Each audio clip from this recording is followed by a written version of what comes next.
ఉల్లాకు సిరగట్టి ఉళ్ళోకి వచ్చనమ్మా కాలారి పూలు పెట్టి జాతరులు తెచ్చనమ్మా తంగేడు పూలు పెట్టి కంకాణ దూకేనమ్మా ముక్కు ముక్కెర పెట్టి ముల్లోకాల నెలనమ్మా ముందార చూడంగా మున్నూరు కన్నులమ్మా ఎనికాల చూడంగా ఏనూరు కన్నులమ్మా సాధు శిస్తులంతా సాగిల పడ్డరమ్మా మహారాజు రాజులంతా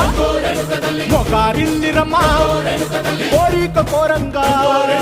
రంగులు పూసినాము ఆశలు తీరంగా ఏసాలు వేసినాము నీకన్నా పెద్ద దిక్కులో కాన ఎక్కడుంది నైవేద్యం ఎట్టంగా మా కాడ ఏమిటుంది మనలన్నీ అలకిచ్చి మరమీయవే తల్లి కన్నా బిడ్డలను కాపాడవే తల్లి